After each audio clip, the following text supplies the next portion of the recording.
जैसे आपने कहा, मैं एग्रीकल्चर सेक्टर की बात कर रहा हूँ, हार्टिकल्चर की बात कर रहा हूँ। हर एक सेक्टर में बराबरी से उत्पाद को बढ़ावा देते हुए सरकार बहुत जबरदस्त रूप से तो फूड प्रोसेसिंग, एग्रो इंडस्ट्री के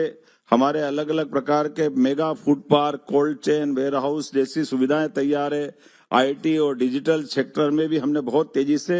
इंदौर, भोपाल जैसे सेक्टर में, कभी कल्पना नहीं करेंगे, इंदौर हमारा सबसे महंगा शहर है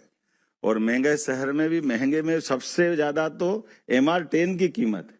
लेकिन MR10 के ऊपर भी आईटी के सेक्टर को प्रमोट करते हुए 1/10 कीमत पे हम जमीन देने को तैयार है। तो ये जो अपना डेटा सेंटर या आईटी पार्क केवल इंदौर में बन रहे थे, अब केवल इंदौर में नहीं, इंदौर, उज्जैन, भोपाल, ग्वालियर, जबलपुर, यहाँ तक कि रीवा ऐसे स्थान पर भी आईटी पार्क हमारा बन रहा है। तो हमारे युवाओं को भविष्य की दृष्टि से रोजगार भी मिले, उनके टैलेंट के बलबूते पर वो अपनी खुद की साख भी बनाए और मध्य प्रदेश और देश को आगे बढ़ाए। तो सरकार के माध्यम से सभी प्रकार के हमारे सपोर्ट के, उनकी ताकत की आवश्यकता है। आज की स्थिति में 17 यूनिवर्सिटी सरकारी और 52 यूनिवर्सिटी प्राइवेट सेक्टर की, जो बदलते दौर में सभी प्रकार के कोर्स, केवल एक इतना ही नहीं, उससे आगे बढ़ करके एक एक करके हमने जिस ढंग की स्मार्ट सिटी की कल्पना की है, और जैसे महाकाल के महालोक धार्मिक पर्यटन के आधार पर भी, पहले तो हमने कभी, मुझे मालूम नहीं कि यहाँ की एम्बुलेंस, एयर एम्बुलेंस की बात क्या होगी, लेकिन अब मध्य प्रदेश और देश के अंदर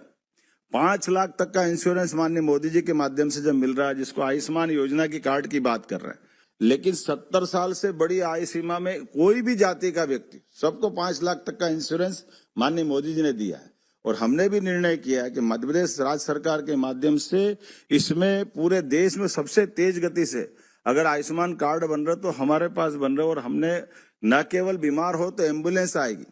बल्कि एयर एम्बुलेंस भी, क्योंकि मध्य प्रदेश राज्य बहुत बड़ा है।